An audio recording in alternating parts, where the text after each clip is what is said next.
Jay, welcome to the show. So glad to be here, Sal. So this is an interesting one for me, right? So I'm just going to tell the audience like how this all came to be and why you're on our show. So you guys sent us some samples of your product, and I'm typically the guy that looks at supplements or products and helps determine whether or not this is something we'll even consider working with. And I was really skeptical right out the gates, like really skeptical. So your product is a patch that you put on, and it produces effects. Now, I initially thought, oh, this must be a transdermal. Sure. It's gonna deliver some kind of transdermal compound or whatever. And then I looked at it, I'm like, there's nothing in this. Yeah. In that way. Became more skeptical. Yeah. Even more skeptical. So the skeptical skills just started broke, right? Yeah. And I was like, this. I mean, I'll be honest. I was like, this is. You're not the first guy. Yeah. This is nothing. This is like total whatever. Yeah. And then you guys sent over some studies. Yeah. And I looked at the studies, and I was like, are these real? Like these are well made. Like these are legit studies That's what showing won you over for sure. and like a real effect. It's real deal. Like a real effect. Like a significant effect. Yeah. So I went through the studies, but I was still, I'm still a skeptic. I'm always a skeptic. So I get on the phone with you, and I'm like, I got to ask this guy like what the deal is. Oh yeah, you came loaded. I would just rather because Dudes, he came loaded. I'm like, okay. Well, I'll tell you why. It's good to know. I appreciate it. Well, I don't think there's been a product like this that we've been skeptical and then this interested in since red light therapy. That's what I was just going to say. Yeah. Red light therapy did a similar thing. I remember when that first Right. became very popular. So you got to cross the chasm of understanding and belief that's not there, right? Yes. So you have to build a bridge. Yes. 100%. Because same thing with red light therapy. How cool you were shining a red light on yourself. And there's all these things. And then they did the same thing. They sent us studies. I saw the studies, and then I was like, huh. Then we talked to them, and now, obviously it works. And now everybody knows it works. But this was back when. So with your product, I got you on, and that's why I'm asking you all the questions while we're on the phone about the studies and how this works and how you came up with it. And you got me interested enough, definitely, to have you on the show. And I will say, we've been trying some of them, and Adam's been having some pain issues. Yeah. And he's been using the pain one, and he explains it. He says it takes my pain from an 8 and a 9 down to like a 5. Yeah. Or something like that. Well, That's what we say in the study. Okay. that's the best way I could describe it. I don't know how else to describe it other than That's what the study shows: 50% reduction in perceived pain. Okay. So so explain what these patches are and how you came up with them, and then let's talk about these studies because it's wild. It's make crazy. a believer out of me. And again, if I didn't see all these studies showing support, there's no way I'd believe it. So let's start there. No, thank you for the open mind, because they say, a mind is like a parachute. It only works if it's open. Right? Because there's so many things happening in the world that we don't have time to stay on top of it. Right?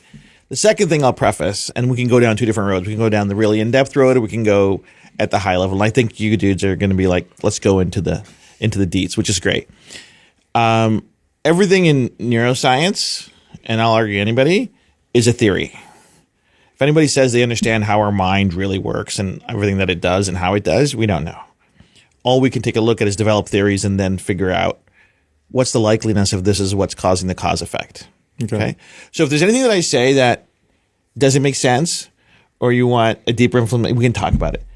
I might say that I don't know. There's a lot of things I don't know. And we just measure the effect, right? We're looking at what's happening. So I think we all agree that our nervous system is in charge, right? It runs the show. Mm-hmm. Every physiological function has some kind of neurological control, right? That control in humans, and I only studied humans. And people, what about animals? I go, I don't know about animals. I've only studied the human EEG. That neurological control is expressed in brainwaves. That is the language of our mind. Alpha, beta, delta, theta, gamma. Those are the brainwaves we can read with the equipment that we have today. Is there other stuff going on? Quite possibly. We don't know. But this is what we can study. And EEG studies and QEEG studies are the backbone, the gold standard of understanding normative neural function. Okay. And we can see those networks. And so what is a neural network? A neural network is a combination of brain waves connecting one region of a brain with another region of a brain, right? So it's a little spark of brainwave activity of a wave, but it's never a straight line. It always spirals, right? So we have to understand that our mind isn't a two-dimensional construct, right? So although we see squiggly lines on an EEG, the stuff that's actually happening in our mind is never straight. There's no straight lines in neurology. It's always spiraling. So anyways, it's one region of our mind, one neuron, one Brodmann area talking to another Brodmann area. It's a little bridge. Multiple millions of bridges form networks. And every physiological function can be reduced, if you look at it in certain ways, to a very discrete network of function. And so that's what we've done. So first of all, we decided to look, and you ask, well, why did you have to even do this? Like, you must have better things to do. This started off as a passion project to help my mom with her MS. Right? For 25 years, we tried every mainstream mechanism, modality, you name it, we tried it. And the question for me at the end of the 25 years was, we're trying to get the signal from her mind to her body because mom couldn't do this. Yeah. Right? And so my background is software encryption. And so my question to her care providers and leading thought leaders in this space was, we understand because of demyelination, the signal's not getting from her mind to her body. She wants to do this. She wants to be ambulatory control in her arms, but she can't do it. So talk to me about that signal. Right? And the answer was, well, it's not that simple. So what I've learned is if academia and mainstream medicine comes back and says it's not that simple, that's code for we don't know. That's what I've learned over the last many, many years. And they're like, well, why do you want to know? I go, it's pretty simple. If I can quantify the signal, then maybe I can build a bridge over the part that's not working right. Because that's what engineers do. We build bridges, right? They're like, well, I go, okay, we don't know what the signal is. Where does it start? Well, it starts in the brain. I'm like, great. What part of the brain is regulating this, and what's the signal that starts there? It's not that simple, right? So this is a conversation that's many, many months and weeks and just trying to deduce it. And the conversation that concluded was our mind generates information that starts off as brainwaves, that when it exits our central nervous system, down the brainstem, out the AP of the brainstem, it becomes microcurrents of signals. There's no brainwaves per se inside our peripheral nervous system, right? They're microcurrents of electricity, all organized in a very specific way. And I said, okay, what are the brain waves that actually control ambulatory control? That's where I started looking at it. And again, the answer was not that simple. But what I knew at that point, as you can imagine, is if brain waves are the source of that control, that express neurofunction, that ultimately express physiological function, then that's what we need to study. But you can't base it on one set of data, right? You need lots and lots of data. So there are a number of databases globally that have been collecting EEG readings from people for decades. The database that we've relied on is called the Loretta Z database. It's about 250,000 subjects, their EEG readings. And it's become the normative database to measure normative function. So if I took Sal, your EEG, and I wanted to see, hey, where is Sal's EEG neurofunction based against normative? That's the database we would compare your EEG to see the difference between normative function and where yours is. That's what these databases are used for. And can you use them for imaging? You can use them for identifying networks. So this is now going back to 2009. So it's been a while. Mm-hmm. So this database, you can license it. It's not expensive. I got this database, and I'm trying to see where's the network that controls mom's ambulatory control. And the database doesn't have it, right? It's not built to do that. And when I write to them and I communicate, I say, listen, where's the ambulatory network? Where's this network? They're like, no, we have this software, but basically what you're seeing is an oscilloscope that has wiggly lines on it. So for better part 3.5, 4 years, I write my own software to start analyzing that database. So now here's the theory that I had. And if you disagree, then we can talk about it. The four of us are awake and alive, right? So far we agree. So far we agree. That means if our brain is regulating every physiological function, our breathing, our respiratory control, our heart rate, everything ambulatory, then that activity must be expressed in our minds. There's communication going on. There's something going on, right? Yeah. And if that's the case, then that network must exist in every single person. right? Seems logical. Seems logical, right? That was the theory. Like, okay, if I have enough database, if I have enough data or a large enough database, there must be a network in every single one of them that regulates ambulatory control.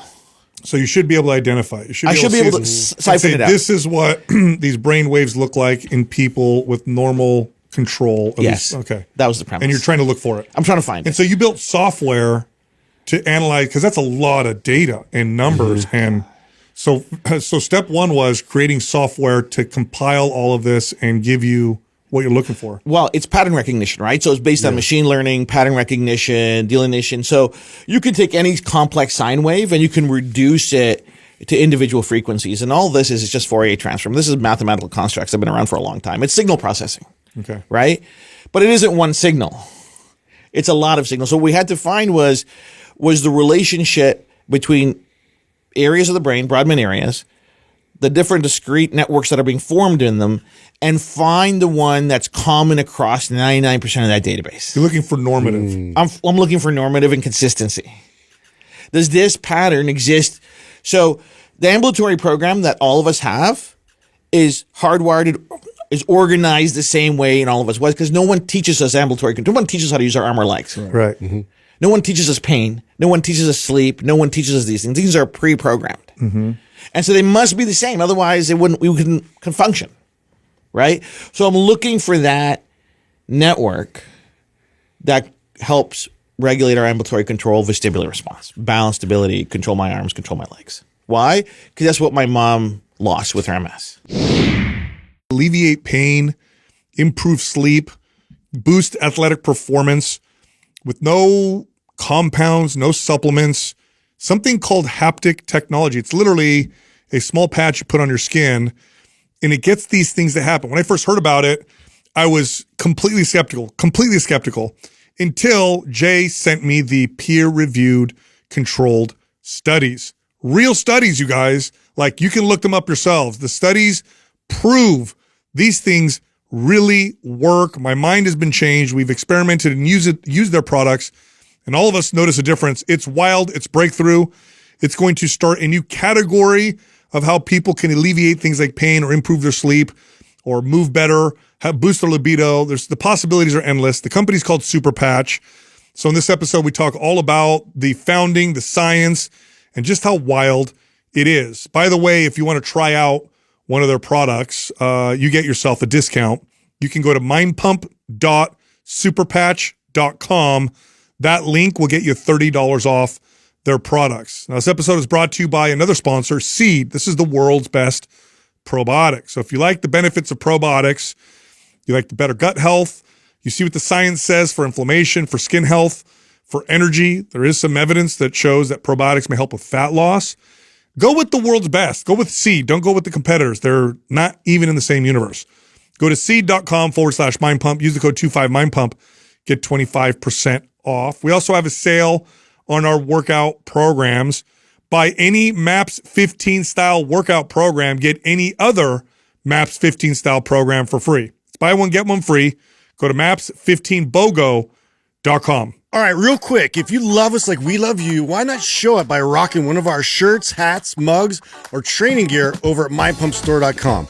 I'm talking right now. Hit pause, head on over to mypumpstore.com. That's it. Enjoy the rest of the show. Now, when you're doing this and you're, first off, creating that software in itself is a crazy project. That's like a whole nother company. It's 4 years. 4 years, you're just creating Coding. software. Coding. Wow. The whole 5.5 million lines. $5.5 million. Wow. Okay, so that whole time you're doing that, and your thought And I did process- this, but this is what I did. So the advantage, Sal, was a great point, because that's what I did. That was my sweet spot. Okay. Like, I grew up doing that. Okay. Like, that's where I'm at home. Okay. So 5 years, you're creating the software that's going to break this down for you. And your Yeah. theory was, if I can identify what's normative, Yeah. then I have a place to look now to help solve this problem. You don't know how to solve I have the no problem. idea. You just are like, this is the first clue. Listen, it's like Google Maps. If you want to go somewhere, you got to know where you are first. Sure. right. Right? So I need baseline. I need to know, where am I? What are we starting with? What's normative? What's baseline vestibular response? What's baseline ambulatory control? How are you, when you're writing the code for this, how are you able to tease out all the other functions. This is the time and the energy. This is why it's taken so long. Yeah. Like the horsepower on now we have so many different tools, but the server stack is heavy, the coding is heavy, the app is heavy, right? It's a drain because you're synthesizing trillions of bits of data, trying to find that common and once you start seeing it and seeing how it's organized, then it becomes easy and easy. The last patch that I made was 10 times, 100 times easier than the first patch that I made. Right? Because you got to start somewhere, right? And the beautiful part is EEG data and EEG analysis and QEEG analysis is not a new thing. Top tier scientists, the national health programs, the Pentagon, they've all been studying this. So this isn't like I'm doing this in isolation. Some of the smartest people in the world are analysts. So there's a lot of research happening at the same time that I'm reading that I'm saying, okay, this is probably not the right way to go. This is probably not. So you're getting clues and we're getting clues everywhere, right? Okay. And all I'm trying to do is find a consistent network that I believe theoretically responds to ambulatory control muscle recruitment. Now, what's the majority of like? Where are you getting all this data from in terms of the person? Like, so the Lorenzi database is that database. It's got the QEEG database of 250,000 people. Okay. That's what we're analyzing. And it just varies across the board. This is the beautiful part. It's age 2 to 85. Okay. 250,000, like that's a lot of people. Yeah. That's a lot of data. Which is actually really good for what you're trying to do. It's absolutely the perfect thing what I'm trying to do. Without it, I couldn't do it. Yeah, because normative. Could you imagine if I had to go collect? No, I know. That would no, it's not a lifetime happen. just to gather that data. No, but this was a lifetime of people that have been studying this, right? There's so many people looking at this. Now, what made you, at this point, I got to ask you this, because what I know of MS is that the essentially the communication highway, the myelin sheaths, right, that protect the nerves is becoming damaged. Yes. And so the signal's not getting to the place. Yes. When I hear that, I'm focusing on the myelin sheath. I am not even thinking about what made you go in that direction. You heard what he said. His engineer Brian thinks of creating a bridge. He knows because he knew there was no road. The road's blocked there. I'm trying to create a bridge. For 30 years, they haven't been able to fix the myelin issue, the demyelination issue, right? So I'm like, they can't fix it. So what do? I knew that I had to build some kind of bridge over the broken part. But before you do that, you got to know what normal looks like. Oh, I got to know what do I got to get across the bridge? Am I building a railroad track? Yeah. Am I building a highway? I got to know what is that information that's got to go across because they can't tell me. Got it. And because I don't know what it is, I got to go to source. I got to go to first principles. Where does it start? Because once I know where it starts, then I can trace it. Got it. So you're thinking, let me figure this out first. Once I see what's going on, then I'll know what's going on. Then I'm going to try and build a bridge. Then I'm trying to build a bridge. Yeah, it seems impossible. That's crazy. Of course, but this is the thing. I believe that every challenge that we ever was put in front of us, the big guy upstairs had a plan for us. Okay. If he didn't train me with his gifts of being able to understand and learn and mathematics, I couldn't do what I did. So I don't take any credit for it. People are like, oh, you're so smart. I go, I got nothing to do with that. Mm-hmm. I'm determined. I got nothing to do with that. Our personality is God-given. I believe this wholeheartedly. And you're motivated because it's mom. Because I'm motivated because it's my mom. Yeah. So I have a great career. I'm financially independent.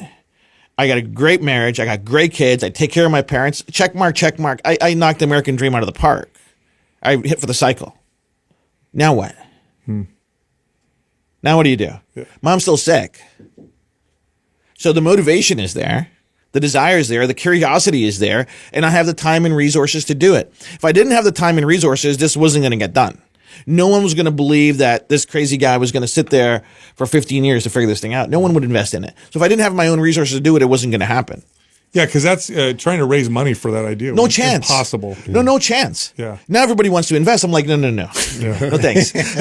So in that 5-year period when you're you're creating the software, you start synthesizing this data. When was the first breakthrough or aha moment? There were so many. So because you got to triangulate down, right? Okay. Because there's seemingly an infinite amount of data, an infinite amount of computations that you're trying to do, right? So you're thinking, where do I start? Right? So I come across this study done in 1964. Wow, old study. In Sydney, Australia, by a neuromuscular dentist. This is weird stuff. A neuromuscular dentist? Dude. I didn't even know that was a thing. It's a thing. I mean, you were scouring. I'm reading everything. Like I've read 50,000 research papers over the last 17 years. Yeah. So I've been there with a loved one where you're motivated. You're motivated. I'm going to read everything. Because you don't know, because I don't know. Yeah. Okay. Right. So the part of the learning is disqualification, and this is important. Disqualify, and this is important. Disqualify, this is important. But you can't. But every time you read a paper that's worthy and that has informative, it's got 200 references that you also have to read. Yeah. Because you can't connect the dots. Wow. Right. So this research done in '64 in Sydney, Australia. There's this guy, he's taking a look at neurofunction. He's taking a look at how the different nuclei in our brain are impacting vestibular response and balance. This is hitting this is triggering me. Yeah. So this is right up your... It's right in my alley. Yeah. So he says that, hey, there's a red nuclei in the pons. He says the pons and the midbrain are critical for vestibular control, balance, and stability. This is what mom lost. So what this does for me, and this is the first year, because okay, this narrows the field. Yeah, now you can start to use this to search for other studies. Now I know where am I going to start looking for the first network, right? Okay. Instead of looking at the whole brain, I know that hey, if this vestibular system is isolated or predominantly controlled by this region of the brain, then I know which area, the Broadband areas that I have to start focusing on that triangulate from there. It's like you were searching in the total vast of all the oceans, and you've just narrowed it down to the Atlantic. Just that. Yeah. So now, right. now we're, so now instead we're in of the Atlantic, looking into space and seeing all the galaxies, now I'm just looking at this one constellation. Yeah. Right. And say, okay, this is where I'm going to start. Work done by giants. So that's okay. Hey, dude, look here. And that's what it was. So it started with that. And the first inkling that I had of where it was starting to look at the midbrain, the different nuclei. What do they connect? What do they broadcast in? What are they connecting with? And this over time led to this is really it's a diagnostic tool that says, hey, we've looked at all of this data. Here are common patterns of networks that are appearing over and over and over and over again. And if they only appear in 50%, I'm not interested, because the theory was that they have to exist across 99% of that database. It's got to be really common. Really common, right? So based on other people's research, I deduced what I believe is the vestibular response network. And I go, here it is. And then I have my mom's EEGs from every year we do an EEG for my mom. And when I compare her EEG against that database, against that network, she's below. So if this is the normative bandwidth for that vestibular response database, because there's a band it operates in, right? Hers is lower. Wow. And while you're doing this, you're like, I hope this looks different. Because it would, imagine if it wasn't right, but you're like, I hope I see a difference. This is the thing. So I learned a long time ago, and I don't know where exact moment, I learned a long time ago to disassociate the effort from the outcome. Yeah. Otherwise you would have given up. Otherwise you give up. Yeah. Right. You quit. Right. If you can isolate, just put the outcome over here, I'm going to do the do. Yeah. And we're going to see what it is. So being that curious person, that student, that's, I'm going to go learn. Nothing else I'm going to learn. Right. And it was such, like, if I didn't sleep for days when I saw that, I go, this is insane. Because it was very clear. It's so clear. Yeah. And so then what do? Naturally, is you go prove it. So I got EEGs from other people with MS. I was just going to ask. So, then you get other people with MS, and it's the same thing. You saw consistency. Consistency below. Oh, light bulbs. That's got to be exciting. Bing, bing, bing, bing, bing. I'm like, a lot of like I would wake up my wife in the morning like, this is wake up. I'm on like, something. We found something. Like, what did you find? I go, and I tell her what it was. She goes, I go, the vectors are like this, and then she's like, what are you talking about right now? Right, but it's okay because I'm in full like geek mode. And then I go, okay, what else is true?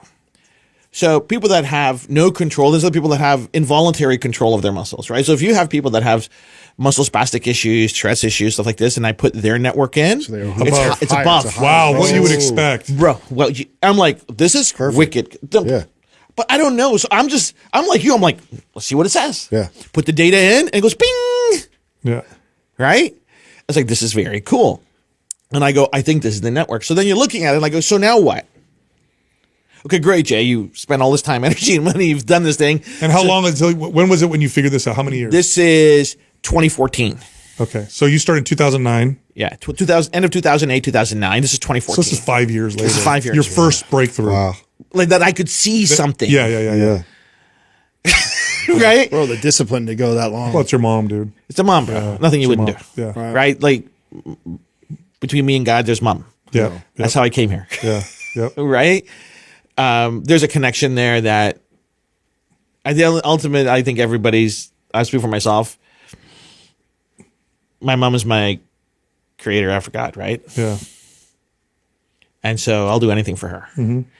And so that's what keeps you going. And the advantage that I had of financial independence was that, yeah, it was costly, it was timely, it was a lot of determination that's required, but I couldn't think of a more nobler thing to pursue than that. How much money at this point did you invest? At that point, I was about 4.5 in. Million. Yeah. Wow. Wow. This is your money. Yeah. Wow. Okay. Oh, to date, I'm 40. 40 million of your own money. Yeah. Wow. Okay. So So you're, this is Talk about conviction, bro. You got to have some serious. hold on. conviction. How was your wife with this? So 5 years in, you're just throwing money at this thing. And So I was very fortunate to hit it out of the park 3 times in big ways. I could afford it, okay. right? If I couldn't afford it, I couldn't have done it. Sure. Right? Did you go in knowing that? Did you know, like, this is going to be millions? I had no idea. Oh, okay. I had no idea. Wow. Because I don't know. Because I'm starting from what I've because I've been studying neurology since I was 13 years old, since mom got sick. I mean, there had to have been somebody, though, along the way that's just like, this is going to cost you millions of dollars. Bro. No, because no one would, because we didn't know what we were looking for. Nobody's ever tried to do it. Right? And the few people, like, I know a lot of people in New York and Toronto. I mean, these are big financial centers. Like, hey, I got this idea. And they're like, what are you doing? Yeah. Are you insane? I'm like, possibly, but my question is, what if? Yeah. Right? So it's that much time and energy into it. And then the question is, so now what? The question is, how do I still help my mom? So then I go back to the first premise. If these waves are responsible for that physical response, right? Mm-hmm. Can I move those waves in her network into normative function? And then what will that do? And what will happen then? Yeah. So now the question is, how do you move those? How do you move those waves? Okay. So where does that take you? So then you're like, how do I do this? Right? So, I mean, my first thought is pharmacology. That's what I'm thinking. but I've tried it. That's right. Yeah. We've tried it. Yeah. You guys we tried it for 25 years. So you can't, I've tried nerve conduction. I've looked at it, and it didn't cross the chasm. The light at the end of the tunnel was always a train. Like, do you know how many times my mom and I felt like Wile E. Coyote? You're going down that train track. Yeah. You think it's daylight, but it's a train. Yeah. You're like, okay, this is not going to work. You got to come back. Right? So now what? So the question is, how can you change waves? Right? So first principle says, how are they getting there now? How are waves, put the word brain side to a second. How are waves getting into our central nervous system now? Photons go through our eyes. They hit our optic nerve and then become a wave, right? There's no projector in our head. Right. Sound waves go through our ears, hit the audio nerves, then become waves. No subwoofers, no mics, nothing in our head. What we're experiencing right now are just brainwaves, right? You might be there physically, but from my reality, you're existing in here as a wave. Sure. Okay? How else? Touch. Yeah. Touch. And I don't know if you guys get it, but stuff comes into my head and I can't shake it. Sometimes you get a song in your head or something said and it just percolates. And the thing that's renting space in my head is, how do blind people read? Oh, so that right out the gates came to you. It was a download. It was like, bang. Braille, How do blind yes. people read? Yeah. Yeah. Braille. How? 200 years old. They're getting the waves through the touch. Braille's 200 years old. It's 200 years old. Oh, I didn't know that. Wow. It's 200 years old. And it's reliable. I mean, they read very Consistent. quickly. Yeah. And reliable. Yeah. How's that working? So then I go down that rabbit hole. How does this work? Right? And lucky for me, in 2010, these guys published a paper out of California, Dr. Julius and Dr. Papupian. They discovered for the first time the ion channels that actually generate that micro electrical current from touch, texture, and pressure. And they term it piezo 2. So we've known forever that our skin is sending information to our brain. We know this. Yeah. And the cool thing about Braille, that you just said is 200 years old. We've got to have a lot of data on Braille. We have none. Yeah. You're kidding me. No. the exact underlying mechanisms are unknown Wow, for 200 years. because it works. Because we're like, who cares? Because it works. Yeah, so who cares, Like, right? like, do you care how it works? No. Okay, that's my point. Wow. Okay, good point. That's all we need to know. Right? Good This is the reality of it. Okay. Right? But I'm curious, like, how's that happening? And there's so much research coming in from all over the world about piezo 2. These guys are just top tier people. And these things over the now last 17 years, I'm going to jump forward. So piezo 2s are proving to be the primary communicators in our body that generate the electrical signals, but they're saying they're also responsible for also intercellular communication. Like, these things are super critical. So any piece of tissue in our body that doesn't have piezo 2 is pretty much an unsensitized piece of flesh. If it doesn't have piezo 2, it's dead. So PSO2? Is that what it is? PIEZO2. Okay, so So these are ion channels. Okay, that- and this is basically communicating to the brain. So what the what's piezo do is, happening. so as soon as we touch, that sensation you're feeling. Crystals being associated with that. Is that part of Piezo 2 is just a channel, right? So it sparks because of touch, pressure, vibration, Okay. right? So they surround the different receptors in our skin. And what are they using? Calcium? Are they calcium? Yeah, potassium, calcium. There's all the electric. but Okay. it's a microcurrent. Okay. Okay. And this is what's generous. I'm like, this is very curious. So at least now I know the mechanisms that are going to eventually send some signal to our mind. Do you go down the rabbit hole of like acupuncture and massage? All of it. I've studied all of it. I would say that. So got to be a lot of connection along this way, because I'm reading everything, right? So I read a study coming out of the University of British Columbia, 2 doctors, Kennedy and Inglis, smart guys. And they've been mapping the mechanical, because now I'm studying skin receptors, right? Yeah, so This is where we're at now. Right? This is the next thing. And they published a study now done in 2002. And they mapped out receptors on the bottom of the feet. And their conclusion is this, that these receptors play some role in postural stability and balance. Oh, I'm like, course. bing, bing, bing, bing, bing, bing, bing, bing, bing, bing. What's this? Oh, so you see balance, you see these receptors. Yeah. Mom. I go, I'm on track. Got it. Something's happening here.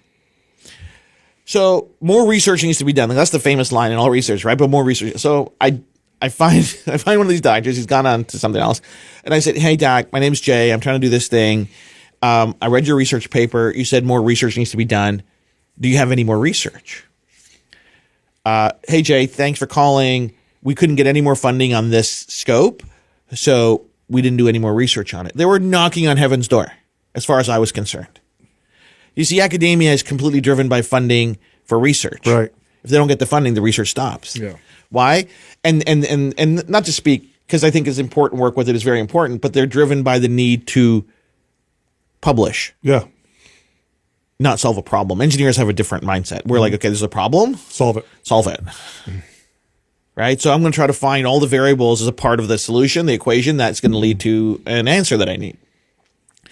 So I'm like, so now I went from brain waves to receptors, and now I've condensed it down to the bottom of the feet. So I'm just going with the wave, right? I'm not fighting anything. I'm not resisting. I'm saying, okay, wherever this leads, I'm going to go. Yeah. So now I end up at the bottom of the feet. I'm like, okay, what's here? And the first thing that I deduce is I combine different receptors on the bottom of the feet because that's where the research was. It wasn't that I was so brilliant, so I'm going to start there. So the first product or the first iteration of the tech was actually stimulating the metatarsal area at the bottom of the foot. Okay. And it was isolated to that. And the first thing that I made was a pad that would go into an insole or a pair of socks that could stimulate that metatarsal spot. How did it work? And it worked. Wow. Wait, what do you mean it worked? How? We could see improvements in balance stability. So the first product I made was a pair of socks. And you tried this on mom and other people? Yeah, and- we have a study on it. Wow. 31%. So people improvement. with issues with balance. with gait, balance, stability, put the socks on and it improves. By 31%. Wow. But but more than that, I said, no. This is not enough. I need to see the neurological connection, right? So you would think that you're wearing socks, I'm wearing socks. I don't know if you're wearing socks, but we're all wearing socks. Is that this shouldn't be registering as anything consistent in our somatosensory cortex because that's where all peripheral stimulation ends up when we process it first. That's where the signal goes, right? Okay. So I reach out to the foremost EEG, QEEG expert in the world. His name is Dr. Robert Thatcher. He's retired now. He's in Tampa, Florida. He's written the literal textbook on QEEG analysis. Okay. And I went down to Tampa and I said, Bob, these socks are going to register a consistent signal on your software. Forget about my software, because I can't use my software to validate. Right? I can only, because people say, well, this is your software. You could jerry-rig the software to say whatever you want. Mm-hmm. So I need to go to an FDA-registered product, software that's used by the Pentagon and NIS and all these other amazing places, and he's the guy. Sick. He's like, that's not going to happen, Jay. Just save your money. And I'm like, entertain me. I'm willing, because this is the resistance I've had. You talk about skepticism, bro. Nobody wants to put their name beside it because what I'm proposing is so radical. Mm-hmm. So it's this relentlessness of pushing to saying, try it. I'll pay for it. Try it. I'll pay for it. Try it. So he agrees. We brain map 35, 40 people. That pattern on the bottom of the feet is consistently registering on the somatosensory cortex. That's cool. Statistically significant. He's like, this is impossible. Why does he think it's impossible? Because it's not something that you don't feel your socks, do you? No. Okay. Yeah. It's not registering. It's just noise. Okay. He goes, this is a very discrete, and he goes, and it's isolating to the bottom of the feet. Because the somatosensory cortex has different regions that speak to different parts of the body. That's where the sensation. He goes, this is impossible. I go, I know, but it's happening. That's cool. Consistently. So how did you design the socks? Like, this is the thing. So now it's just math and iteration and why it costs so much damn money. Because you have to try it, you have to make it, and try it again, and run the EEG, and test it again, and test it again, and test it again, and again, and again. You're literally approaching this like an engineer. Yeah. How deep are we by the time into the socks? I'm 8 now. 8 now. I'm 8 now, right? You gotta make like a cool timeline. You know? It's about 8 now, right? There's a timeline, and there's the cash register. And my parents think I've lost my mind. Yeah. My siblings think I have lost my mind. My in-laws think I've lost my mind. The person that I give so much credit for supporting me is my wife. And she's like, you do you. Because she's seen me do crazy things in my life. She goes, if you put your head to it, there's nothing you can't do. She goes, if you want to do this, she goes, I'm with you. That's great. Right? Otherwise, because if she said, no, we're done, then I would have stopped. Yeah. Wow. So you're creating these socks. You're changing them a little bit. You're testing with EEGs. You're changing it a little bit. Yeah. Testing with, and it's just literally like an engineer does with a product. There's no choice. I mean, how is that not a super profitable product by itself, though? It is. We sold 7 million pairs globally. Oh, shit. At $40 a pair. Wow. Wow. Yeah. Okay. I guess so we're recouping some of this money. Yeah. A little bit. Okay, good. Okay, good. After the fact. Then we were like 8, 10 in. By the time I sold the first one, we were 10 in. Wow. That's cool. Because it doesn't. I couldn't let go of the idea. Yeah. Mm-hmm. I couldn't let go. Because I knew that if we could do it, we'd change the world. Yeah. Well, you got to be excited. You're getting closer and closer now at this point. And every day you're getting a little bit closer. So you make a pattern. And people say, how did you figure out the pattern? So there's a couple of things. Number one, it's iterative.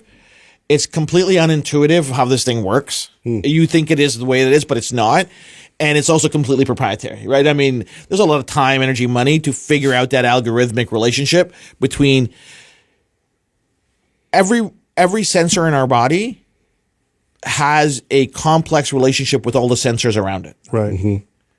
Nothing happens in isolation. Nothing happens in isolation. And it's happening in real time. And our mind is so brilliant that you got to just get it close. Because what are we doing? All we're doing is calibrating a skin sensation that's like a tuning fork that reminds the central nervous system what it's supposed to be, right? So if I have a tuning fork that's tuned to 440 hertz, and you have one that's 440 hertz, but yours is 500 hertz, and yours is 300 hertz, if I bang mine, only yours is going to vibrate. Yours is not going to vibrate, and yours is not going to vibrate. That's harmonic resonance. Mm-hmm. So all the patch does is when we put those ridges against our skin, is we're creating a tension field around that area of the skin. Those receptors are firing. That's it. So like it harmonizes it. And it collaborates that signal, and our mind, we're not teaching anything to our mind. It already knows it. Yeah. It's already there. It's pre-programmed. That's what the database told us, that this is normative. It wants to get here anyway. How did you go from socks to patches that you can wear anywhere on your body? Because great question.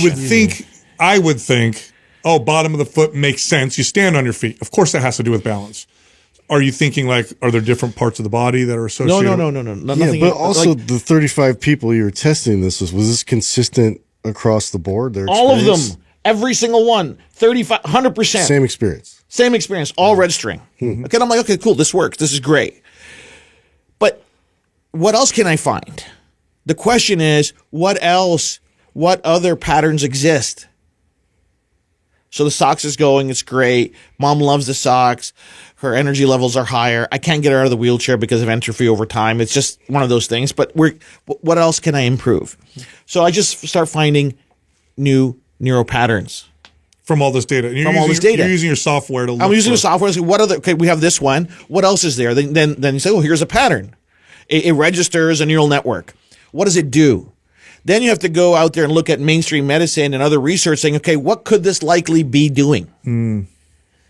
Right? Somebody gives you the answer. It's like, okay, what possible thing could this be? So then you got to work backwards saying, okay, these Brodmann areas relate to this. Right. This frequency typically relates to this. Could it be this? This is why this thing is so iterative and so damn expensive, because you don't know what you have until you get into it. Mm-hmm.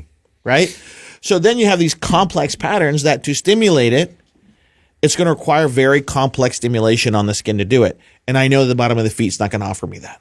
It's like, okay, where can I do that? Is it even possible to do it on our larger dermis over our arms or our legs? And this is completely investigation. 2017, right before Christmas, a study comes out of Japan. This is mind-blowing. These guys published that if there's a sensation on our body, on our skin, it's permanently imprinted on our somatosensory cortex, and it will recall it if that sensation is ever felt again. Meaning, there's a memory. There's a permanent memory in the somatosensory cortex of skin sensation. Not my findings. And all of a sudden, light bulbs like bing, bing, bing, bing. Whoa, whoa, whoa, whoa, whoa. What do you mean? And then I'm like, and then you have another down. It's like, but of course. When you were kids, you ever draw something on your sibling's back and ask them what it was? Yeah. Mm-hmm. How does that work? Yeah. How does that work? Mm-hmm. Think about it. Like, we take all this stuff for granted. But our skin is in real time communicating messaging and memory and recall all the time. Of course. Right? I'm like, okay, so what does this mean? That means it doesn't matter where it is. All I have to do is generate that signal. How do I do it? And then you go deeper. And then you spend some more money and some more time and some more energy to see how we can collaborate it. And there's no way to knit these complex patterns into the socks. Number one, it's not possible to do it. Mm-hmm. Second thing is, suppose we could. When you put the socks in the washer and the dryer and they come out, how are you going to match them? Oh, yeah. There's a practical issue. Yeah. There's a practical doesn't make any sense. Like, the average person can't tell the difference between one pattern and another pattern. So how do I do that? So the second thing that we looked for was that came out was sleep and then pain. That we could see clearly networks. Because there's so much research done on the neural matrix of pain. I was just going to say, there's so much. And the sleep networks are so well studied, so we can triangulate a lot more closely. Yeah, this is likely sleep. This is likely the pain matrix. Right. So we just build on that. And we start eliminating and start codifying, and then we get to where we are today. So that's been the development process of this thing. Wow. But completely, and the thing that saved us, ultimately, was 3D printing. Because when we went to the patch, now I could just 3D print it out and test it a lot quicker. But the first 5 patches I had to do with micro tooling. Oh, you're kidding me. The first patch I made, 1,200 iterations of micro tooling to get it right. Oh my God. 1,200. That's 1,200 iterations of micro tooling. Because what has it got to do? It's got to work no matter which way you put it. Yeah. So upside down, left, right, yeah. So the complexity of over-engineering is like, They go, why don't you? Why? I should have to put it a certain way. I go, nobody will use it. Yeah.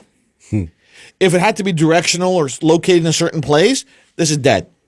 Stick to the socks. So the reason it's so complex, it has to be over-engineered to work no matter where you put it and whichever direction you put it. That's the complexity of it. Got it.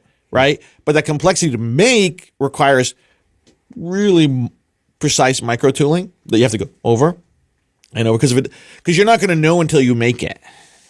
Now, so for people listening, these are small patches that there's no chemical in. It's literally just stick it on, and you can see and kind of feel. Looks it's looks like Braille. It's almost like tiny bit Braille. Looks like Braille on It's micro ridges. Looks like looks like Braille on a Band-Aid. And that's what's creating the signal. So, sorry to interrupt, but the correction is the patch is not creating the signal. The skin sensors are creating the signal.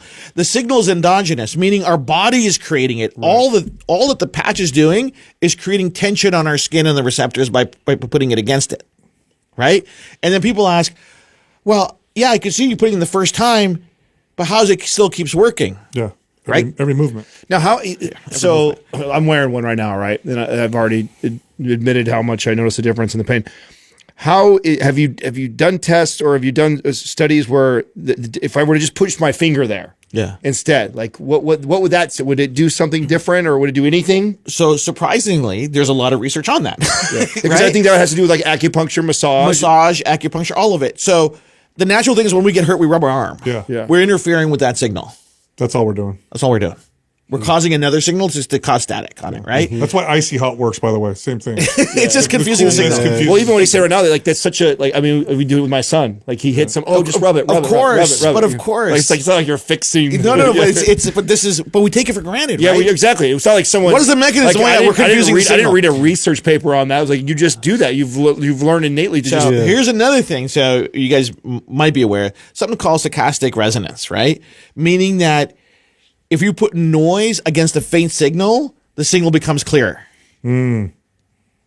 It's mind-blowing. It's stuff we use in signal processing all the time. So if you don't know, if the signal is too faint, put more noise into it in the surrounding area, and the signal becomes clearer. Right? So imagine, here's an analogy, I don't know if it's right. If you have a piece of white paper and you take a glue stick and you write the letter A on it, you might not be able to see it because it's so faint. But if you put sand on it, you'll see it. You're going to see it. Right? Yeah. Very similar. Yeah. So the more noise you add to any signal, it's going to become clearer. I didn't figure this out. This has been around a long time. Right? So that iterative process, to that point, there's been a lot of research that's been done on confusing the signal or entering a new signal, right? And this is what neural implants do. What do neural implants do? They put them in your spinal column, or they put them attached to your vagus nerve, and they're just zapping the nervous. They're trying to interrupt a signal, right? The concept with the patch is so simple, right? Because what we know is the skin can read. Braille proved that. So all that matters is what you're writing on it, right? And the evidence says, it's reading it, and the output is there. We can see it in the EEGs, we can see it in the QEEGs, and we can see it in the functional output of the studies that we do of what is the actual effect of this thing, right? Did I know it was going to do this? I had no idea. Because I didn't know what the end result was going to be. It led here by just following what the body was responding to, right? There's a natural science to our body that if we listen to it and we agree with it, it's like, this is what it ends up at. People say, well, what if you're wrong? I go, then I'm wrong. When you did the first studies on actual outcome, in other words, I see that this is changing the EEG from more pain to less pain. Yeah. But does this actually translate to the person saying, I feel less pain? When did you first start saying that? So EEGs are easy to do, relatively speaking, right? Because it's harmless. You can do it. You can measure different EEG readings. You can run analysis on it. But to actually study a live patient base, you need to work with a CRO. You need to work with a pain specialist that understands how pain works and how it's measured and how it's regulated. And it was next to impossible to get somebody to work with us. Why? Because what I'm proposing is so ridiculous. Sure. Nobody wants to put their name to it. So I'm like, okay, this is not going to work. It's like, I'm going to pay you more. How about that? No, it didn't work. It's like, I tried that. We tried everything, right? Yeah. So I'm like, okay, how do we solve this problem? So again, it's first principles. Who else is doing this? So there's a menthol patch company. It's the largest pain patch company in the world. It's owned by a Japanese pharmaceutical company. And I said, who did their study? And I found their study. Then I found out who the CRO was of that study. And I called him. Called Peter Hurwitz at Clarity Research. And I said, hey, Peter, my name's Jay. I made a topical patch. It's non-transdermal, helps with pain, sleep, da-da-da. He listens. He's like, send me something. He goes, I don't know. He goes, send me some product. I sent him the pain patch, the sleep patch. He calls me 2 weeks later. He goes, I tried your sleep patch. I'm interested. He goes, but I need to meet you. Are you real? He comes to Toronto. He's on the East Coast. Comes and he visits. We spend a day together. He goes, I can't guarantee it. He goes, but we're going to call Jeff Gooden right now. Jeff Gooden is professor of anesthesiology at the University of Miami. He did that other study. He was the lead investigator. Okay. And I go, who do you want? I go, that guy. The guy who's the known expert is the guy that I want to do the study. I'm not going to go to some guy who doesn't know anything about this. He knows the category, and he's a professor of anesthesiology at the Miller School of Medicine. I go, yeah, that's the guy. He calls Dr. Gooden from my office. He says, Jeff, I'm with a prospective new client. We want to do a pain study. He goes, high level, explains what it is. And Jeff Gooden says to him, let him know that no matter what the findings are, if I do the study, I'm publishing it. It's going to cost them money. Big risk. It's going to cost them money, but we're going to publish whatever we find. And Peter goes, he says he's going to publish whatever he finds. I go, I hope so. I go, I'm in. And that's how it started. And that was the first study. Was it on pain or sleep? It was on pain and sleep. And how much, talk about how much studies cost to run, because people I've got 16 peer-reviewed studies published, 6 indexed on PubMed, another 3 coming this year. We're about $9 million in since 2023. Yeah. Now talk about the first results you had in the first study, which was pain and sleep. What did you see? 50% reduction in perceived pain. A 70% reduction in interference scores. How much is the pain interference in your quality of life? That was the first study. We saw, and this was pain that was over 4. Baseline is going down to 2 and a bit. On the sleep study, we saw people reduce their time to fall asleep by about 50% and sleeping 25% longer, waking up refreshed. The part that really changed the quality of life issue in the sleep study was this. These are all people that had bad or horrible sleep. At the end of the 2-week studies, 85% have good or great sleep. 85%. 85%. Wow. Before the study, 85% were waking up 3 times during the night. At the end of the study, 85% are only waking up 1 time during the night. Wow. Complete change in quality of life. Crazy. Right? And we're like, oh, this is exciting. How pumped was he when after he did this? Yeah, how are these he's got to be blown He's away. like, he goes, you want to go public? I'm like, no, I'm not. Because listen, in not in a bad way. It's like, you need to talk to my friends at Big Pharma. I go, no. I go, this is a whole different deal. I go, this is the path before the pill. This isn't the deal to sell out to Big Pharma. That's not the plan, right? Because that's not aligned with what I'm trying to do. And I don't have anything against Big Pharma. They solve a lot of problems for a lot of people, but it's not the road that I'm on. People are like, oh, you want to pick a fight with Big Pharma? I go, no. I want to give people options. Drug-free options. So this data, which is crazy, by the way, 50% reduction. It's like that's pharmaceutical territory. Just for people who aren't familiar, it's a big deal. Big deal. Sleep, that's a big deal. And so the first one was observational. And this is what got me on the phone with you. Well, Doug pulled this up. What is the reduction on the studies on Advil? It's not more than that. No, it's similar. Yeah, I was going to say it's got to be. It's better than the menthol patch that. That's for sure. But this is 24-hour relief. Yeah. Oh, by the way, the relief is 24 hours. Yeah. It doesn't wear off, and this is not pharmaceutical. There's no drug. and it doesn't contradict with anything you're doing. So here's the impact. Yeah, on look at 50. That's what 400 milligrams of Advil provides at least 50% pain relief. Yeah, you're talking about in the same wheelhouse, and it's and you can't keep popping Advils for 24 hours. No. right. I'm just saying. Yeah. Yeah. Right? So this is the impact, right? We talk about impact. For me, it's all about impact. How many lives can we impact in a positive way? People that drive heavy machinery for a living, they can't take pain pills. It makes them drowsy. We all know what it does to your kidneys. Yep. We all know what it does to your liver. This is not new. This is not data that I'm making up, right? So, but people need relief. And the reason we have an opioid crisis is because people had pain. That's how it started. Right? We will do anything to get out of pain. Right? Because it's the great thief of life, right? And so we do that. Then you take a look at sleep. There's a melatonin crisis in this country right now that no one's talking about. There will be a melatonin epidemic in the coming months, coming years, as big as the opioid crisis. People are giving it to kids. Yeah. Yeah, and the doses are crazy. It's out of hand, man. You know this, right? Yeah, it's crazy. But why? Because, can't put the kid down. I'm like, really? That's the answer? Dose your kid with melatonin? That's not the plan. So first is pain, then you go and sleep. What is the next? Okay, so then we said, okay, it's great. We have this observation study. Then we have to do a control study. Okay. Then we didn't say, no. I said, so now you got to pay for it a again. study with a placebo with the versus control. Okay, that's done. Okay, great. Then we did stress. We did the Peace Patch study.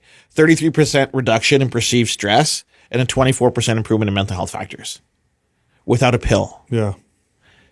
Big. I said, okay, great. Then we did that control on that. And then we did a complete RCT study with actual functional movement with the pain patch again. So another one. Right. Because, God forbid the two were a fluke. Right. And these are all p-values at 0.001, which is the gold standard of research. That's right. People are like, why do you have to do it? I go, because I'm going uphill. If I was given the same leeway as nutrition, as supplementation, I wouldn't have to do what I do. Yeah. Right? But because the world is completely unfamiliar with what I'm proposing, the evidence of proof is, and I don't listen. This is what I chose to do. Jay, it's the only way. It's the only right. It's the only way, right? I would have had you on the show. No, but this is what you got to do. If you had no studies, no chance. I would have totally blown you off. there. I'm just being totally honest. 'Cause it's so out there and so wild sounding. But you forget that I'm an engineer. Yeah. Yeah. Same, Right? You're the same way. Sure. No, I'm like, don't feed me shit. Yeah. I'm sorry, but I don't. I'm the hardest person to get over on the math. Which makes you the perfect person to do this.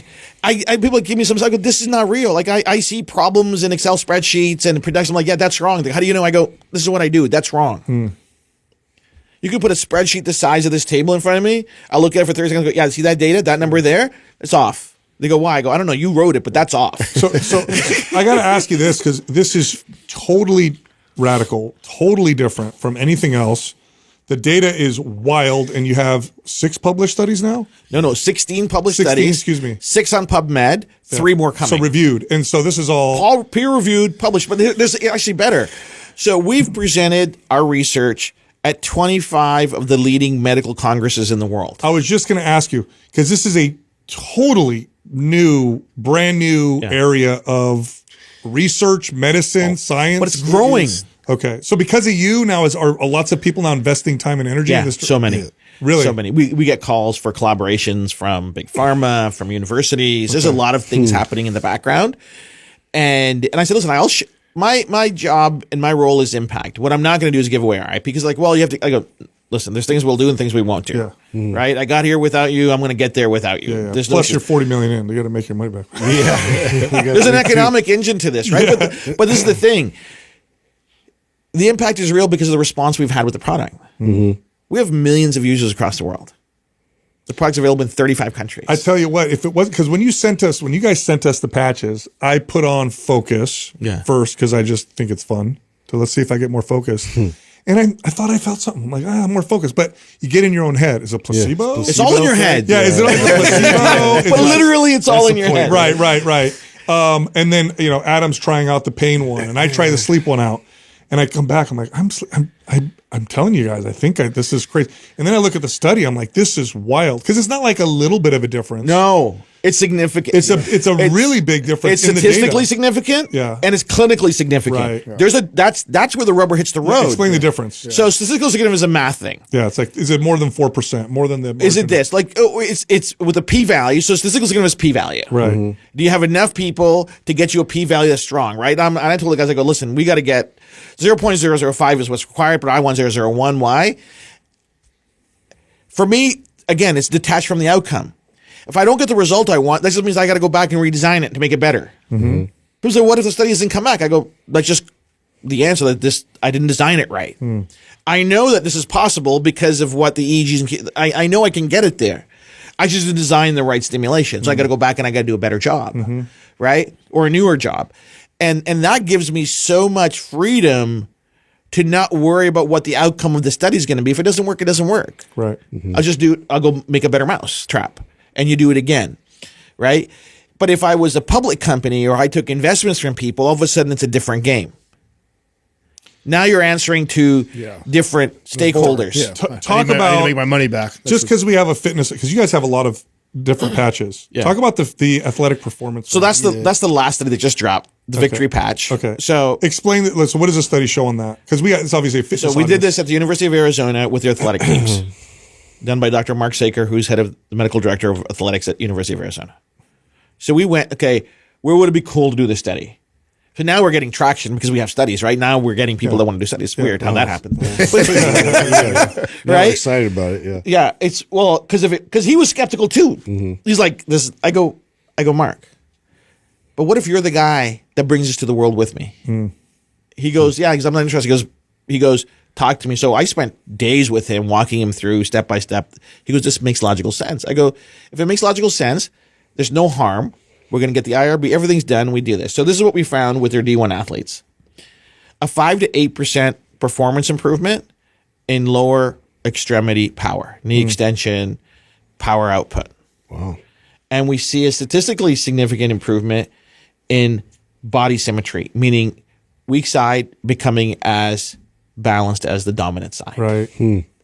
We're talking about 5 to 8% in elite athletes. Yeah, you get people out Just there for people listening, Like, get this, like, to let the that best settle in. supplement ever would produce like 4%, like if you're lucky, of some kind of a difference. Like this, that's like for a D1 athlete, it's a big deal. Well, these guys They're already checking all the boxes. they're peak. Yeah. Best training, best nutrition, best coaching, and the best genetics. I mean, it is what it is. You don't get to University of Arizona playing on their team if you suck. Right. Like, I mean, that's right. You're in the program. Yeah. Right? They're already doing all the big rocks. They're doing everything. Yeah. And they have for a long time. Like, you can't walk off out of your bedroom and say, "Oh, I'm going to go play for University of Arizona." That doesn't happen. No. There's a decade before that Right. of commitment. Right. Right? And if we can see the change there, I know it's going to be a much bigger change average people. for the average person. People say, why?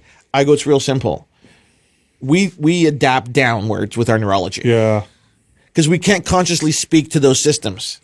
Right? Who taught us coping mechanisms when we were kids? Yeah. Anybody? Yeah. No. Nobody. And stress is the number one performance robber there is. Yeah. And it's the number one health issue, and by the way, in collegiate sports. Right. It's everything. Stressed out. Right? But if we want to take like sheer performance, this is what we saw. So we've taken this, we've presented it to all the teams in the NFL. Half the teams are on the product. Really? Yeah. We've taken it to dozens of teams in the NBA, dozens of teams in Major League Baseball. We will be in every locker room by the end of the year. Can you stack patches? Yes, absolutely. And it doesn't take away from the other patch. No, because remember, all these networks are firing at the same time anyways. Oh, true. They're all different highways. They're all different. They're all so I'm thinking for an athlete, it's like peace, pain, Focus. focus, ignite, and you're just like, let's go. They go. So the stack that because my friend Jordan, like, he talks to a lot of elite athletes, right? Yeah. Like yourselves and everybody else. And I go, you want to start your day and physical performance is your thing? Put on the boost patch for energy, slap on the victory patch, And if you have a cerebral role to play, put on the focus patch, right? If you're just hitting people, maybe you don't Have you need done it. But any, have you, I'm sure you have. I don't know if you've done these yet, but have you done studies on stacking these to see if there's a cumulative effect? there is a cumulative effect. Okay. Why? Because neuroplasticity is real. When I started this, everybody thought neuroplasticity was voodoo. Yeah. So, but when you get your neural network into a better baseline, it holds longer because that's the new normal. So over time, what you find is your baseline is higher even without the patch, which is the beauty. Right. That's cool. Right? What we're working against, though, is life. Injury, illness, stress, our environment is always compromising our neural networks. So what the patch is a good restore mechanism, bring it back to normal, bring it back to normal. When we start building on that new baseline, that becomes our new baseline over time. That's cool. Yeah, it's great. That's really cool. When I was thinking about this, something came to mind. Did you look into any of the studies with like kinesio tape and like the All of it. Yes, So stretch receptor. there's no. I don't want anybody to get mad, but there is no study that shows any efficacy for kinesio tape wow. Okay. for athletic performance. Yeah, but you still feel something. No, but because I believe they're not looking at the right things. Right. But this is the analogy that I give you when I talk to sports medicine people, sports chiropractors, sports physios. Is kinesio tape has been around 30 years. How does it work? Well, kinesio tape is general stimulation, general signaling. Right. Because it's flat. Yeah. We've taken the same contact and added very specific signaling to it. It's the same pathways. It's the same receptors. Just much more fine tuned. This is just specific. Honed in on that It's more signal. honed in on it. Like, okay, now I get it. I've go. Like I said, this is so elegantly simple that we try to overcomplicate it and we get it's like it's not that hard. What's the response since you went? How long have you guys been to market? We launched January 14th, 23. Okay, so it's only been a few years. 3 years. What's the response been like? It's been phenomenal. It's been phenomenal. Hardest part has got to be just convincing knuckleheads like Yeah, us. exactly. That's got to be to get in the door. Is gotta be the No, hardest part. but The I knew. buy-in But to listen, so use your words. To get to the knuckleheads like you, Yeah. I needed the 9 million in studies. Yeah. Yeah, Yep. yeah. Yep. No, but this is what everything's a roadmap, right? I flow chart everything, step by step by step by step by step, right? So we launched 2 studies. First year we did 60 million. Second year we almost doubled to 100. You mean sales? Sales. Holy Third cow. year 200. We'll touch $500 million this year. Wow. And so, and great repurchase rate. It's phenomenal. Yeah. Listen, if something that doesn't interfere with your lifestyle, Yeah. It's not a it's drug. easy to use. Yeah. It's not No side effects. No side effects. Damaging the internal You can organs. put it in your bag. Doesn't matter. Take it out. Doesn't expire. You travel with it. Anywhere you want to go. Yeah. No issues. So talk about the ones you have. You have pain, sleep, athletic performance. What else? What Stress, So stress. Mood. We have immune support. Okay. We have men's health support. So that's like what? Libido, sexual Libido, performance? yeah. Okay. What did we cover off? There's 15 different solutions. We have Zen, which is flow state. Zen's like one of our last products and probably one of our best selling products now. Okay. It gets you into flow in 15 minutes. Really? Oh, that's cool. Wow. Yeah, the golfers are losing their God, how mind. cool would that be to like do that with Brain FM? Yeah. Oh, yeah. No, listen, Oh, combo, yeah. so my friend Jordan was at this crazy golf tournament this past weekend and just given the Zen patch out to all the golfers. They're like, dude, I'm in flow. I'm in zone. That's great. In 15 minutes, it's epic, Yeah, right? that's The great. Assure patch for motion sickness and nausea. There's also, I could also imagine there's no issues with giving this, like with age issues. Yeah. So yes and no. Oh, good. Okay. Tell me. Yes and no. There's no issue, but kids are stupid. They put everything in their mouth. Don't let them eat it. Yeah, it's a problem. Yeah. Yes. I mean, stick it in the middle of the I back got so a they can't 1-year-old reach it. granddaughter. Everything, Rosie, no, like it's. Okay. So I'm like, okay, let's just keep it 12 and above. But even 12 and up, what else do we have there? Like, we talk to large sports organizations who are working with young kids, right? Yeah. Supplementation, there's risk. Yep. There's dosage risk. Yep. There's Obviously, expiry risk. medication, you can't- Medication. There's a lot of things, right? So here's something that you can actually give to somebody to use. The worst that's going to happen, 2 things. They're not going to get a benefit. Mm-hmm. So we have a 95% efficacy rate. So there's 5% of people that don't see a response. Okay. And then we'll talk about why that is. And some people are allergic to the adhesive. Nothing I can do with Yeah, that. sure. Right? So let's talk about that 5%, why some people don't see as a good a result as somebody else. There's 3 things from my experience in building this thing that I've noticed. First is, where is anybody's baseline? Where are they in their health and wellness journey? Right? What are they dealing with? Right? Are they Are they barely surviving? Are they thriving? Or somewhere in between? That plays a role. The second thing that plays a role is something that I call neuropotential. What is the potential of their neurology, of their central nervous system combined with the peripheral nervous system? Got it. How well can it perform? Okay. And the third thing is neuroefficiency. How efficient is their nervous system stimulation? Those three things combined together is generally dictates the response somebody's going to get. Got right? it. And we're like, well, it's logical. I go, I know, but if I don't tell them, then they go, oh, I didn't get the same response Sal did. Well, yeah, well, look at you and look at Sal. I mean, there's two different people. But 95% efficacy is like you can't expect. Yeah, well, that's so. Is it more or less common that somebody who is really unhealthy is going to feel the difference or not feel the difference? So the healthier you are, the more likely you are, or like what's the correlation? It depends. Oh, it depends. It depends, right?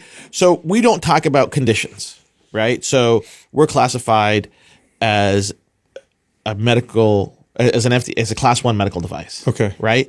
So which means general health and wellness for the large part.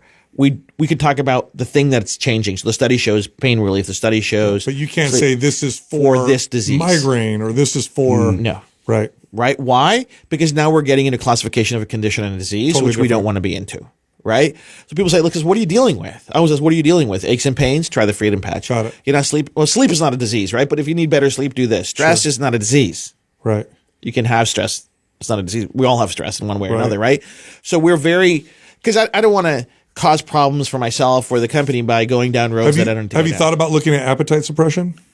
Yeah, looking at it right now. Yeah, So we know because that that's huge. Ignite Patch does it, but the study's on right now. So we did a small pilot, hasn't published. Okay.